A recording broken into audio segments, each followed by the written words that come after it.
बिस्मिल्लाहिर्रहमानिर्रहीम। शुरू अल्लाह के नाम से जो बड़ा मेहरबान निहायत रहम करने वाला है। आज हम जा रहे हैं to discuss the second part of the pharmacokinetics and pharmacodynamics.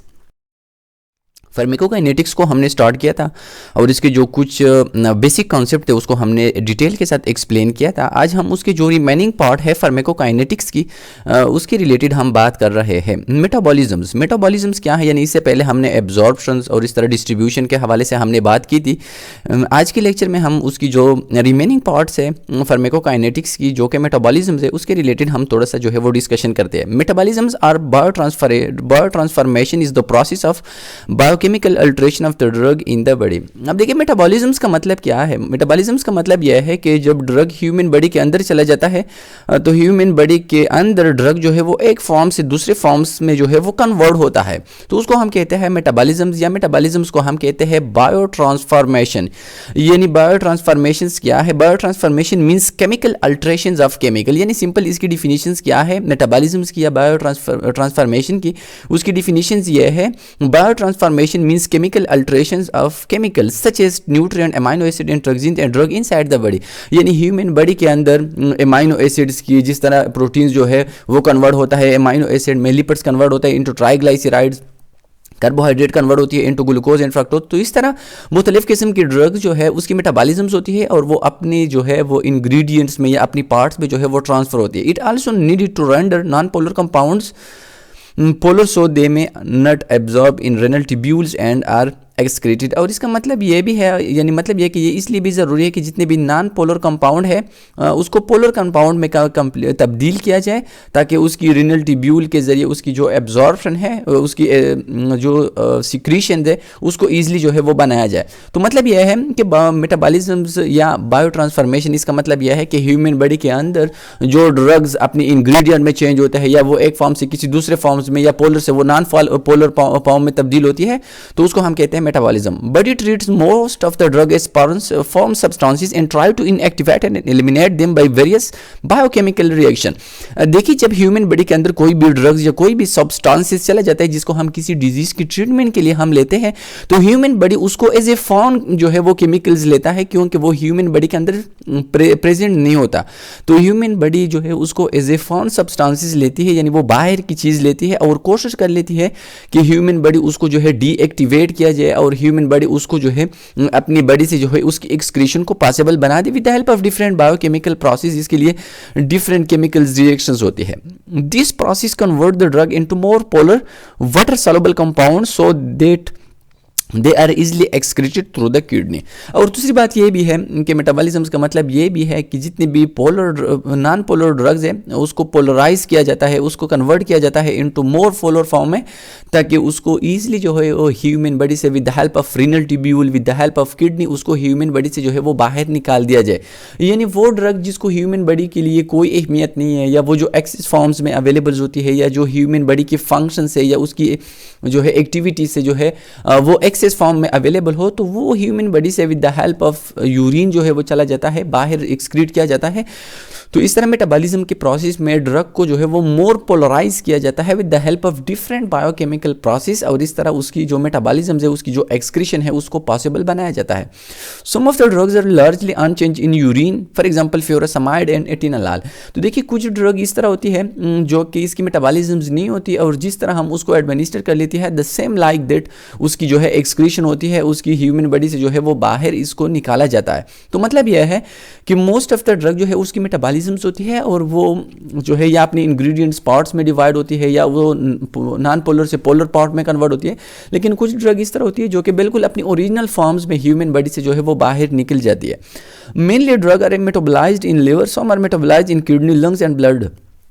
तो देखिए ह्यूमन बॉडी के अंदर जितनी भी मेटाबॉलिज्म्स है, जितनी भी डिटॉक्सिफिकेशंस है, जितनी भी बायोकेमिकल प्रोसेस है, मेजॉरिटी वो लिवर के अंदर परफॉर्म होती है। बट सम जो है मेटाबोलाइज्ड, सम जो ड्रग्स जो है वो मेटाबोलाइज्ड होती है inside the kidney, lungs and blood. तो मतलब यह है कि अगर पूछा गया है कि द मेटाबॉलिज्म मैनली या primarily take place inside the, तो ये है लिवर। यानी लिवर जो है इसको हम एक्सक्रीटरी या इसको हम डिटॉक्सिफिकेशन फैक्ट्री भी कह सकते हैं, जिसमें जितनी भी ड्रग्स जो कि हम जो है इनहेल करती है, या हम उसको ओरली लेते हैं, या उसको हम IVIM जो है लेते हैं, तो मोस्ट ऑफ द ड्रग जो है उसकी मेटाबोलाइजेशन, उसकी डिटॉक्सिफिकेशन वो होती है under the liver process. The chemical reaction of biotransformation can take place in 2 phases. अब देखिए जो बायो ट्रांसफॉर्मेशन है या जो मेटाबॉलिज्म ऑफ द ड्रग्स है वो टू स्टेप्स में कन्वर्ट होती है। सबसे फर्स्ट स्टेप को हम कहते हैं फेज 1, या इसको हम कहते हैं नॉन सिंथेटिक रिएक्शंस, यानी जो फर्स्ट स्टेप है उसको हम कहते हैं फेज 1 रिएक्शन, या इसको हम कहते हैं non synthetic reaction. Convert the drug to more polar metabolite by oxidation, reduction और हाइड्रोलिसिस। तो सबसे पहले जो रिएक्शंस होता है या बायो ट्रांसफॉर्मेशन की जो फर्स्ट स्टेप है उसको हम कहते हैं फेज 1 रिएक्शन, या इसको हम कहते हैं नॉन सिंथेटिक रिएक्शन। और इस रिएक्शन में जितनी भी ड्रग्स है वो कन्वर्ट होती है इनटू पोलर फॉर्म्स में, यानी जो नॉन पोलर ड्रग्स है या जो वीक पोलर ड्रग्स है वो पोलराइज फॉर्म्स में कन्वर्ट होती है। और इसके लिए मुख्तलिफ किस्म की ऑक्सीडेशन यानी addition of oxygen, reduction, loss of oxygen या hydrolysis in the presence of water, अगर कोई चीज़ जो है उसकी टूट फूट हो जाए तो उसको हम कहते हैं हाइड्रोलिसिस। तो मतलब यह है कि फेज 1 रिएक्शंस की जो मेन रिएक्शंस है उसके नेम्स है ऑक्सीडेशन, रिडक्शन एंड हाइड्रोलिसिस। और इसकी वजह से यानी इसकी इंपॉर्टेंस क्या है, इसकी इंपॉर्टेंस यह है कि इसकी वजह से जो नॉन पोलर ड्रग्स है या जो वीक पोलर ड्रग्स है वो कन्वर्ट होती है इनटू पोलर फॉर्म में। और पोलर का मतलब यह है कि वो आयंस में चेंज होती है, और जब वो आयंस में चेंज होती है तो मतलब यह है कि उसकी जो एक्सक्रीशन होती है वो with the help of renal tubule वो ईजिली होती है, और इसकी रीनल ट्यूब्यूल्स के अंदर उसकी जो एब्जॉर्प्शन होती है वो वीक होती है, और इस प्रोसेस के जरिए उसको ह्यूमन बॉडी से जो है वो ईजिली बाहर जो है वो एक्सक्रीट किया जा सकता है। If the metabolites are not water soluble it undergoes phase 2 reaction. और इस तरह अगर कोई मेटाबोलाइट्स यानी मेटाबॉलिज्म्स के जरिए बायो ट्रांसफॉर्मेशन के रिजल्ट में जो प्रोडक्ट हमें हमारे पास हासिल होती है उसको हम कहते हैं मेटाबोलाइट्स। अगर ये मेटाबोलाइट्स वाटर सॉल्युबल नहीं है तो मतलब यह है कि अगर कोई वाटर सॉल्युबल नहीं है तो यूरिन के जरिए उसको ईजिली जो है वो एक्सक्रीट नहीं किया जा सकता। तो वो प्रोडक्ट जो कि वाटर सॉल्युबल नहीं है उसको फेज 2 रिएक्शंस में जो है उसको गुजारना पड़ता है, और फेज 2 रिएक्शंस में वो वाटर सॉल्युबल जो है वो बन जाती है, और with the help of kidney उसको ह्यूमन बॉडी से जो है वो बाहर निकाला जाता है। In this reaction water soluble substances present in the body like glucuronic acid, sulfuric acid are in amino acid combined with the drug to form a highly polar compound to excrete by the kidney। तो मतलब यह है कि first या phase 1 reaction में, या इसको हम कहते हैं नॉन सिंथेटिक रिएक्शंस में, जितनी भी ड्रग्स है वो पोलर फॉर्म्स में कन्वर्ट होती है। उसकी जो मेटाबोलाइट्स होती है वो कोशिश कर लेती है कि वो हेवी पोलर फॉर्म जो है वो अडॉप्ट करे with the help of oxidation, reduction and hydrolysis reaction. लेकिन अगर कोई ड्रग इस तरह है कि वो वाटर सॉल्युबल नहीं है, क्योंकि किडनी में एक्सक्रीशन के लिए ज़रूरी है कि वो ड्रग जो है वो वाटर सॉल्युबल हो टू सम एक्सटेंट, लेकिन अगर वो वाटर सॉल्युबल नहीं है तो उसको मजीद जो है वो गुजारना पड़ता है इनटू फेज 2 रिएक्शन, और उसको हम कहते हैं सिंथेटिक रिएक्शन। क्यों इसको हम सिंथेटिक रिएक्शन इसलिए कहते हैं कि इसमें मुख्तलिफ किस्म के आयंस, मुख्तलिफ किस्म के अमाइनो एसिड्स, मुख्तलिफ किस्म के सल्फ्यूरिक एसिड्स वो ड्रग के साथ मिल के ड्रग को पोलराइज बनाता है। यानी बेसिकली ड्रग जो है वो अनपोलराइज होती है, लेकिन उसके साथ कुछ जो है पार्ट्स को ऐड किया जाता है, कुछ आयंस को ऐड किया जाता है, और with the help of this ion and with the help of the addition of this ion the drugs become more polarize. और इस तरह जब वो पोलराइज बन जाए तो मतलब यह है कि वो वाटर में सॉल्युबल है, और जब वो वाटर में सॉल्युबल है तो उसको ईजिली से जो है वो बाहर एक्सक्रीट किया जाता है। Highly polar compound to excrete by the kidney, यानी मतलब यह है कि इसको एक्सक्रीट किया जा सकता है जब वो हाई पोलराइज बन जाए, तो इसलिए हम उसको कहते हैं सिंथेटिक, यानी इसकी हम सिंथेसिस करती है, किसी दूसरे ग्रुप को हम उसके साथ ऐड करते हैं। लेकिन इस फेज 1 को हम नॉन सिंथेटिक इसलिए कहते हैं कि हम इसके साथ कोई दूसरा जो है वो ग्रुप हम ऐड नहीं करते। एक्सक्रीशन क्या है? तो देखिए मेटाबॉलिज्म्स का मतलब यह है कि ड्रग को हम एक्सक्रीशंस के लिए फेवरेबल बना दे, यानी मेटाबॉलिज्म्स में जो ड्रग्स की रिक्वायरमेंट होती है ह्यूमन बॉडी के लिए वो यूज़ होता है। रिमेनिंग जो ड्रग है उसको मेटाबोलाइट्स किया जाता है, उसकी मेटाबॉलिज्म से उसको यूरिन के साथ जो है वो बाहर ह्यूमन बॉडी से जो है वो निकाला जाता है। तो मतलब यह है कि मेटाबॉलिज्म के जरिए ड्रग को रेडी किया जाता है एक्सक्रीशन प्रोसेस के लिए। The major organ of excretion और the kidney, intestine, biliary system and the lungs. Human body के अंदर ड्रग्स की जो मेन एक्सक्रीशन है वो with the help of kidney. इसलिए हम कहते हैं कि जो पेशेंट जिसकी किडनी प्रॉब्लम्स हो या जिसके लिवर प्रॉब्लम्स हो उसको हम जो भी डोज दे रहे हैं बहुत ज़्यादा वो प्रिकॉशन के साथ हम उसको यूज़ कर लेती है, ताकि ऐसा ना हो कि वो ड्रग जो है उसकी टॉक्सिसिटी काज हो जाए, ड्रग की ओवरडोज जो है वो काज हो जाए, क्योंकि किडनी जो है वो अनेबल होती है फिल्ट्रेशंस की, ड्रग की जो एक्सक्रीशन है वो नहीं कर सकता। तो मेनली जो एक्सक्रीटरी ऑर्गन है ड्रग्स के लिए, मेजॉरिटी ऑफ द ड्रग वो है किडनी, इंटेस्टाइन। इस तरह इंटेस्टाइन में जिस तरह स्टूल के जरिए कुछ ड्रग जो है वो जो है ह्यूमन बॉडी से बाहर एक्सक्रीट किया जाता है, biliary system and the lungs और जो बाइलरी सिस्टम है उसमें भी कुछ ड्रग्स जो है वो उसको निकाला जाता है। Drug in small amount are excreted in saliva, sweet and milk. कुछ अमाउंट में ड्रग जो है वो सलाइवा में भी जो है रिलीज होती है या एक्सक्रीट होती है, स्वीट में भी जो है रिलीज होती है, और इस तरह मिल्क में भी कुछ ड्रग जो है इसकी एक्सक्रीशन होती है। तो मेनली अगर एमसीक्यूज में पूछा गया कि which one of the following is the primarily ये the most important organ for the excretion of the majority of the drug, तो आप लोगों ने आंसर को क्लिक करना है किडनी। लेकिन अगर ये बाकी ऑप्शन भी दिए गए हो तो आप लोगों ने ऑल ऑफ द अबव में क्लिक करने है, ये आप लोगों ने जो है इसको याद रखना है। रिनल एक्सक्रीशन, यानी हम बात कर रहे हैं रिनल एक्सक्रीशन में कि किडनी के जरिए किस तरह ड्रग्स की जो है वो एक्सक्रीशन होती है। Kidney is the most important organ of the drug excretion. जिस तरह हमने बात की मेनली या प्राइमरली जो ऑर्गन है वो है kidney. Highly lipid soluble drug are reabsorb in the renal tubule so their excretion is लो।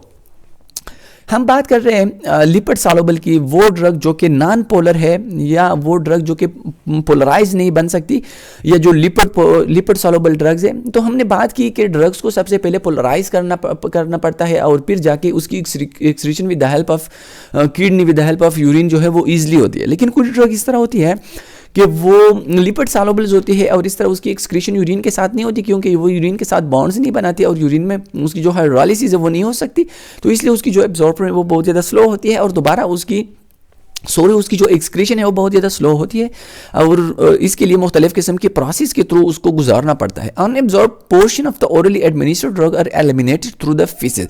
इस तरह अगर हम कोई ओरल ड्रग ले लें तो इसका जो अनयूजेबल फॉर्म्स है या जो अनएब्जॉर्बेबल पार्ट ऑफ द ड्रग है वो फीसिस के जरिए स्टूल के साथ जो है वो ह्यूमन बॉडी से बाहर जो है एक्सक्रीट किया जाता है। Large water soluble conjugate are excreted in the bile. अब वो ड्रग जो कि सॉल्युबल है, वाटर सॉल्युबल है, लेकिन लार्ज कंजुगेट से मुख्तलिफ किस्म की कम्बिनेशन ऑफ द ड्रग से मिले हुए हैं, तो वो बाइल के थ्रू जो है उसको एक्सक्रीट किया जाता है through the human body. The lungs are the main route of elimination for gases and liquid, जिस तरह अल्कोहल। तो लंग्स में भी कुछ ड्रग्स की जो है वो एक्सक्रीशन होती है और इसकी एक एग्जांपल है अल्कोहल, यानी मोस्ट ऑफ द अल्कोहल जो है उसकी excretion with the help of lungs होती है। तो ह्यूमन बॉडी से जितनी भी गैसेस है, जितनी भी ड्रग्स है, जितनी भी मोस्ट ऑफ द कंपाउंड्स है, उसको with the help of convert किया जाता है विद द हेल्प ऑफ कहने या इस कंसेप्ट का जो मेन मतलब है वो यह है कि ड्रग जो है वो मेनली उसकी जो एक्सक्रीशन है वो किडनी के थ्रू होती है। इस तरह आप लोगों ने बहुत ज़्यादा जो है वो एहतियात करना है कि वो पेशेंट जिसका किडनी फंक्शन कंप्रोमाइज़ हो, किडनी की उसकी जो फंक्शंस है वो एबनॉर्मल हो, वहाँ पे कोई डिजीज़ हो, किडनी प्रॉब्लम्स हो, उसको यूरिनरी ट्रैक की प्रॉब्लम्स हो, तो आप लोगों ने मेजॉरिटी ऑफ द ड्रग जो है वो बहुत ज़्यादा एहतियात के साथ इस पेशेंट को देने हैं। Plasma half life. Plasma half life का मतलब क्या है? प्लाज्मा हाफ लाइफ का मतलब यह है वो टाइम जिसमें ड्रग की जो कंसंट्रेशन है वो ब्लड की प्लाज्मा के अंदर हाफ बनती है। फॉर एग्जांपल एक पेशेंट को आप लोगों ने 500 जो है वो कोई टेबलेट दिया, अब इसके ब्लड में मतलब यह है कि उसके ब्लड में 500 mg कोई ड्रग्स है। अब वो टाइम जिसमें ये ड्रग्स की जो अमाउंट है वो 250 बन जाए उसको हम कहते हैं प्लाज्मा हाफ लाइफ, यानी वो टाइम जिसमें ड्रग की कंसंट्रेशन इनसाइड द प्लाज्मा वो आधा बन जाता है, हाफ बन जाते हैं, तो उसको हम कहते हैं plasma half life. is the time taken for the blood concentration of a drug to be reduced to half its value, यानी वो टाइम जिसमें ड्रग की जो प्लाज्मा के अंदर कंसंट्रेशन है वो हाफ बनती है। इस तरह फॉर एग्जांपल 500 है वो 250 बन गए, 100 है तो वो 5 जो है 100 वो 1000 है वो 500 बन जाए। तो मतलब ये कि हाफ अगर ड्रग की जो कंसंट्रेशन है प्लाज्मा के अंदर अगर वो बन जाए तो उस टाइम को हम कहते हैं plasma half life. Minimum dose का मतलब क्या है? The smallest dose required to produce a desired therapeutic effect of the drug. Minimum dose का मतलब यह है, डोज का मतलब यह है the amount of drug which we may give at a single time is called a dose, यानी दवा की वो मिकदार जिसको हम एक स्पेसिफिक या एक खास टाइम पे पेशेंट को देते हैं उसको हम कहते हैं डोज। अब मिनिमम डोज का मतलब यह है वो कम से कम दवा की मिकदार जो अगर हम पेशेंट को दे दे तो वो पेशेंट में वो एक थेरेप्यूटिक इफेक्ट काज करे, यानी किसी डिजीज की या किसी साइन एंड सिम्टम को वो ट्रीट करे, उसको खत्म करे, तो उसको हम कहते हैं मिनिमम डोज। मैक्सिमम डोज का मतलब यह है वो ज्यादा से ज्यादा या वो highest amount of the dose या वो maximum amount of the dose जो कि कोई इफेक्ट क्रिएट करे विदाउट प्रोड्यूसिंग हार्मफुल इफेक्ट, यानी अगर हम उसको थोड़ा सा भी इस लेवल से इंक्रीज किया जाए तो वो हार्मफुल इफेक्ट जो है वो काज कर सकता है, तो उसको हम कहते हैं मैक्सिमम डोज। यानी maximum dose is the largest dose of the drug that can be safely given to a patient without producing harmful effect. यानी मतलब यह है कि अगर मैक्सिमम डोज से थोड़ा सा भी हम डोज को इंक्रीज किया जाए तो वो टॉक्सिक इफेक्ट काज कर सकती है। टॉक्सिक डोज क्या है? Is toxic dose is the dose of the drug which produce undesirable effect in majority of the patient. यानी वो डोज, यानी एक तो देखिए मिनिमम डोज हुआ, वो कम से कम जो है दवा की मिकदार जो कि पेशेंट की एक साइन एंड सिम्टम को या डिजीज को ट्रीट कर सकता है। दूसरा मैक्सिमम डोज। मैक्सिमम डोज का मतलब ये वो हाईएस्ट या वो मैक्सिमम डोज जो कि पेशेंट की प्रॉब्लम को काज करती है, जो कि पेशेंट को प्रॉब्लम को ट्रीट कर सकती है, लेकिन कोई जो है एबनॉर्मल कंडीशन क्रिएट नहीं कर सकता। टॉक्सिक इफेक्ट वो ड्रग की वो अमाउंट है, ड्रग की वो डोज है जो कि पेशेंट के लिए अनडिजायरेबल इफेक्ट क्रिएट करे, यानी पेशेंट में वो कोई ना कोई साइड इफेक्ट, कोई ना कोई प्रॉब्लम्स क्रिएट करे, तो उसको हम कहते हैं टॉक्सिक डोज। लिटिल डोज क्या है? Little dose is the dose of the drug which can cause death. वो डोज की वो मिकदार जो किसी भी पेशेंट को एक्सपायर कर सकता है, उसको हम कहते हैं लिटिल डोज। तो मतलब यह है कि हम जो देखें इनिशियल से हम स्टार्ट ले रहे हैं मिनिमम से, इस तरह मैक्सिमम, और इस तरह जो है ये कुछ डिजीज को क्रिएट कर सकते हैं, और इस तरह लिटिल जो डोज है ये एक्सपायरी को काज कर सकती है, यानी इससे पेशेंट जो है वो इस दुनिया से जो है वो चल भी सकता है। Graph show half life of two drugs. तो देखिए ये हाफ लाइफ है, ये ड्रग ए है और दूसरा जो है इसको ये ड्रग बी है। अब देखिए वो टाइम जिसमें लेट सपोज ये ड्रग की जो प्लाज्मा कंसंट्रेशन है ये 100 mg है, 100 मिलीग्राम किसी ड्रग की कंसंट्रेशन है। अब वो टाइम जिसमें ये कंसंट्रेशन 50 आ जाए, 50 चूंकि 100 का हाफ है, अब देखिए वो टाइम जिसमें ड्रग की जो कंसंट्रेशन है प्लाज्मा के अंदर वो 50 आ जाए, तो उस टाइम को हम कहते हैं यानी 0 से लेके 1 आवर। तो देखिए 2 आवर्स में ड्रग ए की जो अमाउंट है वो 100 से 50 बन जाती है, तो इस तरह हम कह सकते हैं कि ड्रग ए की जो हाफ लाइफ है वो है 2 आवर्स। तो इस तरह जो ड्रग बी है उसकी जो कंसंट्रेशन है वो तकरीबन 5 आवर्स में 50 तक जो है वो गिर सकता है, तो इसलिए हम कह सकते हैं कि ड्रग बी की जो कंसंट्रेशन है वो 5 आवर्स है। तो देखिए हाफ लाइफ जो है इसको हम इसलिए जो है इसको हम कैलकुलेट कर सकते हैं, इसको हम यूज़ कर लेते हैं ताकि ड्रग की जो डोज है, अक्सर आप लोगों ने देखा होगा कि कुछ डोज जो है वो हम ओडी देते हैं, कुछ बीडी देते हैं, कुछ टीडीएस में देते हैं, तो वो उसकी हाफ लाइफ के बेस पे हम देते हैं ताकि उसकी प्लाज्मा के अंदर ड्रग की जो कंसंट्रेशन है उसको हम मेंटेन रखें। तो इसलिए हम उस ड्रग्स की कल हाफ लाइफ के बेस पे हम उसको डोज जो है वो एडवाइस करते हैं, उसको हम डोज जो है वो दे देते हैं। सिग्निफिकेंस ऑफ हाफ लाइफ, यानी हाफ लाइफ जिस तरह मैंने आपको शॉर्टकट में एक्सप्लेन किया, अब उसकी जो सिग्निफिकेंस है, जो इंपॉर्टेंस है, हम यानी हम हाफ लाइफ को क्यों जो है वो यूज़ कर लेती है, उसके डिस्कस करने का या उसको स्टडी करने का मकसद क्या है। It helps to know about the maintenance of the dose, यानी ड्रग की जो मेंटेनेंस है, प्लाज्मा के अंदर ड्रग की जो कंसंट्रेशन है उसको मेंटेन रखने के लिए आपको उस ड्रग्स की हाफ लाइफ के बारे में पता होनी चाहिए। It help to find the defect in distribution, metabolism और क्लियरेंस। क्लियरेंस का मतलब यह है कि ड्रग को टू असिस्ट द डिजीज, यानी क्लियरेंस का मतलब यह है कि ड्रग को जो है वो ह्यूमन बॉडी से किस तरह जो है वो बाहर निकाला जाए, किस तरह जो है वो ड्रग को ह्यूमन बॉडी से जो है वो बाहर एक्सक्रीट किया जाए। यानी क्लियरेंस का मतलब clearance is a pharmacokinetic measure of the volume of plasma from which a substance is completely removed for unit volume, यानी पर यूनिट वॉल्यूम से ड्रग जो है वो कितना जो है वो ह्यूमन बॉडी से निकलते, तो उसको हम कहते हैं क्लियरेंस। तो मतलब यह है कि किसी भी ड्रग की डिस्ट्रीब्यूशन, यानी अगर इस ड्रग्स का जो हाफ लाइफ है अगर वो ज़्यादा है तो उसकी डिस्ट्रीब्यूशन जो है वो बहुत ज़्यादा स्लो होगी। मेटाबॉलिज्म जो है ड्रग की हम with the help of half life जो है वो देख सकते हैं, with the help of half life हम उसको जो है वो मेजर कर सकते हैं। It give an idea of the time to attain a steady state concentration.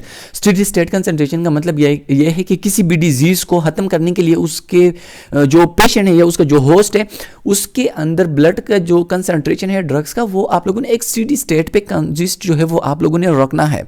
It help in calculating the total clearance, यानी जो टोटल क्लियरेंस है वो भी आप लोगों ने जो है वो मेजर करना है। यानी clearance completely remove for unit volume, यानी removing of the drug for unit time is called clearance, यानी पर यूनिट टाइम जितने भी ड्रग्स ह्यूमन बॉडी से रिमूव होता है तो उसको हम कहते हैं clearance. Factor affecting half life. अब वो कौन सी फैक्टर्स है जो कि हाफ लाइफ को अफेक्ट कर सकती है? Renal excretion. तो देखिए रीनल एक्सक्रीशन जो है ये भी हाफ लाइफ को अफेक्ट कर सकती है। Liver metabolism and protein binding, liver metabolism and renal excretion, ये मुख्तलिफ किस्म के वो फैक्टर्स है जो कि हाफ लाइफ को अफेक्ट कर सकती है, हाफ लाइफ के ऊपर ये नजरअंदाज हो सकती है। फार्माकोडायनेमिक्स। देखिए यहाँ तक हमने फार्माकोकाइनेटिक्स को डिटेल के साथ जो है वो कवर किया। ये बहुत ज़्यादा इंपॉर्टेंट है। अक्सर पेपर से जो है वो बेसिक जितनी भी ये कॉन्सेप्ट है इससे एमसीक्यूज जो है वो अक्सर रिपीट होती है। तो अभी तक हमने जो है वो फार्माकोकाइनेटिक्स के हवाले से बात की। अब हम बात कर रहे हैं फार्माकोडायनेमिक्स की।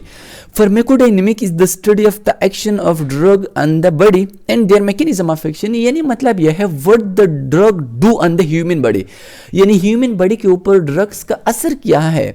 यानी पेन किलर क्यों पेन को रिलीव करती है, एंटीपायरेटिक क्यों टेम्परेचर को रिलीव करती है, रीजंस क्या है, what's the mechanism behind this process, तो उसको हम कहते हैं pharmacodynamics.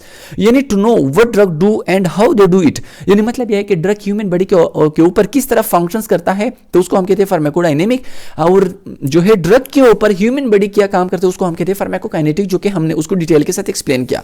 Drug produce their effect bye interacting with the physiological system of the organism. तो देखिए जब हम किसी ड्रग को पेशेंट को दे देते हैं, एडमिनिस्टर कर लेती है, तो वो ड्रग इस पेशेंट की जो फिजियोलॉजिकल सिस्टम्स है उसके ऊपर नजरअंदाज होती है और उसकी जो फंक्शंस होती है उसको या एक्टिवेट करती है या डीएक्टिवेट करती है, या उसको जो है इनहांस किया जाता है या उसको प्रिवेंट किया जाता है with the help of different mechanism. By such interaction drug can only modify the rate of functions of various system। और इस तरह मुख्तलिफ किस्म की जो सिस्टम्स है उसकी जो फंक्शंस है उसका जो रेट है उसको या कम किया जाता है या उसको ज़्यादा किया जाता है। फॉर एग्जांपल ड्रग में इंक्रीज और डिक्रीज द सिक्रीशन, यानी जिस तरह कुछ ड्रग जो है वो सिक्रीशन को इंक्रीज करता है या उसको डिक्रीज करती है, इसकी जो मुख्तलिफ किस्म की एग्जाम्पल है हम उसके बारे में जो है वो बात कर रहे हैं। एक्शंस ऑफ द ड्रग, यानी ह्यूमन बॉडी के ऊपर ड्रग्स का एक्शंस क्या है, यानी वो कौन से फंक्शंस है जो कि ड्रग्स प्ले करता है ऑन द ह्यूमन बॉडी। तो सबसे पहले है स्टिमुलेशन, दूसरा है डिप्रेशन, थर्ड है इरिटेशन, फोर्थ है रिप्लेसमेंट, 5 है एंटी इन्फेक्टिव और साइटोटॉक्सिक एक्शन, 6 जो है इसको हम कहते हैं modifications of the immune status. तो ये मुख्तलिफ किस्म के वो 6 एक्शंस है जो कि ड्रग्स परफॉर्म करती है ऑन द ह्यूमन बॉडी। यानी ये फार्माकोडायनेमिक्स की वो बेसिक जो है वो उसकी जो फंक्शंस है जो कि परफॉर्म्स होती है ऑन द ह्यूमन बॉडी, यानी ड्रग की वो फंक्शन जो कि ह्यूमन बॉडी के ऊपर जो है ड्रग्स करता है उसको हम कहते हैं एक्शंस ऑफ द ड्रग। तो ये एक्शन ऑफ द ड्रग ये इन 6 जो है डिफरेंट प्रोसेस के जरिए ह्यूमन बॉडी के ऊपर जो है ड्रग्स अपना एक्शन करती है। तो सबसे पहले हम बात कर रहे हैं स्टिमुलेशन की। यानी स्टिमुलेशन तो मतलब क्या है? Stimulation is the increase in activities of the specialized cell, adrenaline stimulate the heart rate। तो मतलब यह है कि स्टिमुलेशन का मतलब यह है कि अगर एक सेल का कोई काम है और हम वो ड्रग दे दे जो कि उस काम को मजीद जो है इंक्रीज किया जाए तो उसको हम कहते हैं स्टिमुलेशन। और ये स्टिमुलेशन एक पार्ट है किस चीज़ का? फार्माकोडायनेमिक्स का। जिस तरह एड्रेनालिन है तो एड्रेनालिन हम पेशेंट को देते हैं, अगर उसकी बीपी कम हो, उसका हार्ट रेट कम हो तो हम उसको एड्रेनालिन देते हैं और इसकी वजह से उसका हार्ट रेट इंक्रीज होती है, यानी उसकी जो कार्डियक एक्टिविटीज़ है उसको इन्हांस किया जाता है। दूसरा जो है इसको हम कहते हैं depression, is the decrease in activity of the specialized cell, quinidine depress the heart rate. तो मतलब क्या है? डिप्रेशन में हम ड्रग देते हैं और इस तरह हम किसी भी सेल का जो काम है उस काम को हम डिक्रीज करते हैं तो उसको हम कहते हैं डिप्रेशन। यानी स्टिमुलेशन में हम उसके काम को इंक्रीज करते हैं, डिप्रेशन में हम उसके काम को डिक्रीज करती है। जिस तरह क्वाइनोडिन है, अगर हार्ट रेट बहुत ज्यादा है, अटैक की कार्डिया है, तो उस कंडीशन में हम क्वाइनोडिन देते हैं और इसकी वजह से हार्ट रेट डिक्रीज होती है, ब्लड प्रेशर कम होती है। इरिटेशंस क्या है? This can occur on all type of tissues in the body and may result in inflammation, corrosion and necrosis of the cell. कुछ ड्रग जो है वो इरिटेशन काज करती है और इस तरह इरिटेशन के रिजल्ट में वो कोई इन्फ्लेमेशन जो है प्रोसेस एक्टिवेट करती है या वो कोरूजन काज करती है या डिफरेंट सेल्स को जो है उसको डिस्ट्रॉय करती है और इस तरह निक्रोसिस जो है सेल्स की जो निक्रोसिस है वो काज हो सकती है। रिप्लेसमेंट क्या है? ड्रग में be use for replacement when there is deficiency of natural substances like hormones, metabolites और न्यूट्रिएंट्स, इंसुलिन इन डायबिटीज। तो देखिए कुछ ड्रग जो है वो हम रिप्लेसमेंट के लिए देते हैं, यानी ह्यूमन बॉडी में अगर किसी हार्मोन्स की कमी हो, किसी आयंस की कमी हो तो हम कुछ ड्रग उसको देते हैं ताकि उसकी जो कमी है उसको हम रिप्लेस किया जाए, उसकी डिफिशियंसी को हम जो है कंप्लीट करें। जिस तरह मुख्तलिफ किस्म के हार्मोन्स की कमी है, ग्रोथ हार्मोन्स की कमी है, जिस तरह इंसुलिन की कमी है डायबिटीज मेलाइटिस में, तो हम उसको जो वो इंसुलिन देती है और हम उसको जो है टेबलेट देते हैं या आईवी हम उसको इंसुलिन देती है ताकि उसके इंसुलिन की डिफिशियंसी को हम कंप्लीट करें। जिस तरह आयरन इन एनीमिया है, विटामिन सी इन स्कर्वी डिजीज है। एन इन्फेक्टिव और साइटोटॉक्सिक ड्रग, एंटी इन्फेक्टिव या एंड साइटोटॉक्सिक ड्रग का मतलब यह है वो ड्रग जो कि हम देते हैं किसी भी इन्फेक्शंस को, किसी भी माइक्रो ऑर्गेनिजम्स की स्प्रेड को हम कम करने के लिए, किसी भी माइक्रो ऑर्गेनिज्म को हम किल करने के लिए, तो वो इफेक्ट को या उस इफेक्ट को हम कहते हैं anti infective and cytotoxic drug में act by specifically destroying infective organism, यानी जिस तरह पेनिसिलिन है, साइटोटॉक्सिक इफेक्ट और cancer cell.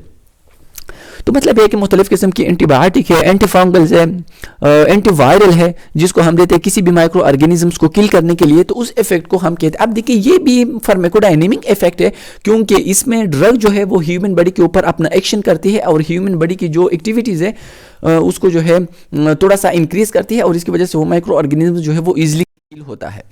Modification of the immune system, देखिए modification of the immune system का मतलब यह है कि कुछ पेशेंट जो है वो इम्यूनो कॉम्प्रोमाइज होती है। जिस तरह HIV है तो हम कोशिश कर लेते हैं कि उसके इम्यून सिस्टम को जो है वो हम बूस्टर कर दे, उसके इम्यून सिस्टम को हम इंक्रीज कर दे। जिस तरह फॉर एग्जांपल वैक्सीन हम देते हैं, तो वैक्सीन में हम किसी भी पेशेंट के इम्यून सिस्टम को हम एक्टिवेट करते हैं, तो कुछ पेशेंट जो है वो हाइपर सेंसिटाइज होती है, तो उसमें हम मुख्तलिफ किस्म की ड्रग देते हैं ताकि उसकी इम्यून सिस्टम की रिस्पांस को हम डिक्रीज करें। Vaccine and sera act by improving our immunity while immunosuppressant act by depressing immunity, glucocorticoid। तो देखिए मतलब यह है, जिस तरह मैंने आपको बताया कि modification of the immune system का मतलब यह कि कुछ कंडीशन में हम वो ड्रग देते हैं जिसकी वजह से हम किसी इम्यून सिस्टम को जो है वो इंक्रीज करती है, इम्यून सिस्टम के फंक्शंस को हम इंक्रीज करती है। तो कुछ कंडीशन में हम ड्रग्स देती है ताकि उसके इम्यून सिस्टम की एक्टिविटीज़ को हम जो है वो डिक्रीज कर, जिस तरह इम्यूनोसुप्रेसेंट पेशेंट्स है जिसको हम ग्लूकोकॉर्टिकॉइड देती है, स्टीरॉइड्स देते हैं। Mechanism of actions of the drug, अब बात करने का मकसद यह है कि लेट सपोज हमने मुख्तलिफ किस्म की फैक्टर्स के बारे में बात की है कि स्टिमुलेशन, डिप्रेशन, एंटी टॉक्सिक या साइटोटॉक्सिक इफेक्ट। अब देखिए ये इफेक्ट किस तरह होती है, यानी ड्रग ह्यूमन बॉडी की फिजियोलॉजी को किस तरह चेंज करती है, what happen, what's the mechanism behind this process. तो उसको हम कहते हैं mechanism of actions of the drug. यानी देखिए you are biological and health science student, तो आप लोगों ने किसी भी काम के लिए आप लोगों ने इसका जो रैशनल है वो आप लोगों ने प्रोवाइड करना है। यानी पेनाडाल जो है वो पेन किलर या एंटीपायरेटिक, अब ये क्यों है, what's the reason, what's the mechanism, what the changes that Panadol bring inside the human beings, inside the human physiology, तो उसको हम कहते हैं mechanism of actions of the drug.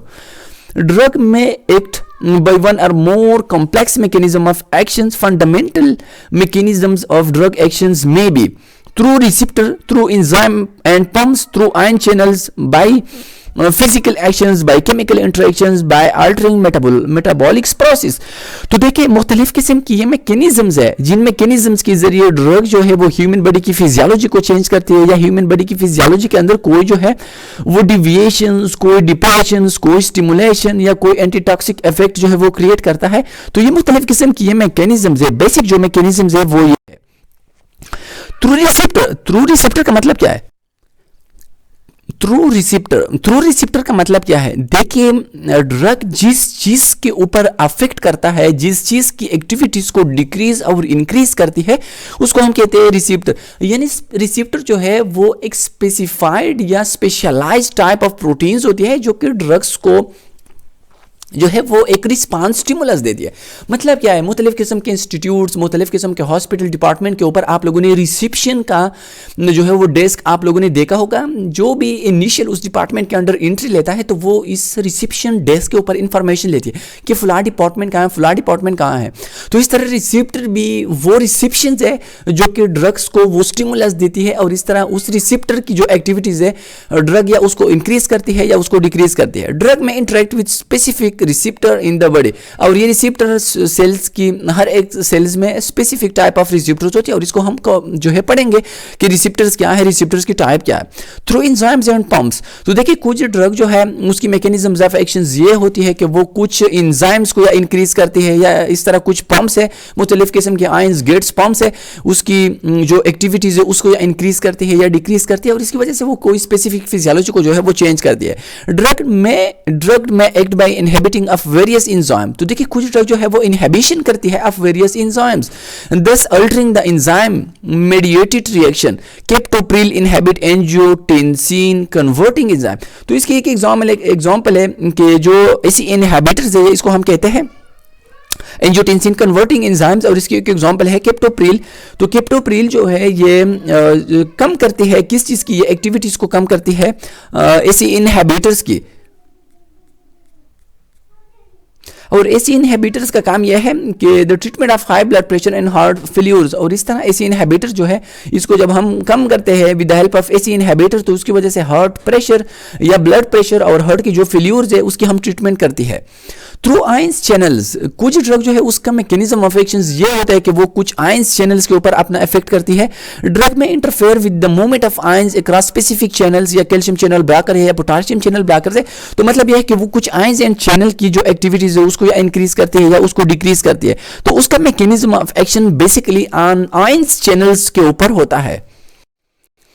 Physical actions. The action of the drug could result from its physical properties, absorption, activation, charcoal in poison. तो देखिए कुछ drugs की जो एक्शंस होती है वो फिजिकल होती है, जिस तरह फॉर एग्जांपल ओवरडोज हो जाए या कोई टॉक्सिक जो है वो इनहेल करे, इंजेस्ट करे, तो उसको हम देते हैं एक्टिवेटिक चारकोल। और इस तरह एक्टिवेटिक चारकोल जो है वो प्रिवेंट करती है ड्रग की एब्जॉर्प्शन को। यानी लेट सपोज कोई जो है वो डीडीटी खा ले तो उसको हम एक्टिवेटेड चारकोल देती है ताकि डीडीटी की जो एब्जॉर्प्शन है उसको प्रिवेंट किया जाए inside the intestine, inside the stomach. तो ये इसकी एक फिजिकल जो है इसकी ये एक मैकेनिज्म है कि वो उसके ऊपर जो है एक लेयर्स बना लेती है डीडीटी के ऊपर, और इस तरह उसकी एब्जॉर्प्शंस नहीं होती। केमिकल इंटरेक्शन, ड्रग में act by chemical reactions, antacid, neutralising, gastric acid. तो देखिए कुछ केमिकल रिएक्शंस है, जिस तरह एसिड बेस्ड रिएक्शंस है HCl, और इस तरह फॉर एग्जांपल NaOH अगर कंबाइन हो जाए तो वो NaCl और इस तरह H2O2 जो है वो बना लेती है, तो उसको हम कहते हैं केमिकल रिएक्शन। जिस तरह एंटासिड्स है, अगर किसी पेशेंट की जो है वो हाइपर एसिडिटीज है तो उसको हम एंटासिड्स देते हैं और इसकी वजह से उसकी एसिडिटी को हम जो है वो कम कर लेती। तो एंटासिड में बेसिकली प्रेजेंट होती है बेस, और बेस जाके स्टोमच की जो HCl है उसके साथ जो है वो बांड बना के न्यूट्रलाइजेशन रिएक्शन बना लेते हैं, और रिजल्ट में NaCl प्लस H2O2 जो है वो बन जाती है, और इस तरह उसकी एसिडिटी जो है वो ट्रीट होती है। अल्टरिंग मेटाबॉलिक प्रोसेस, तो देखिए कुछ ड्रग जो है वो मेटाबॉलिज्म्स को या इंक्रीज करती है या उसको डिक्रीज करती है।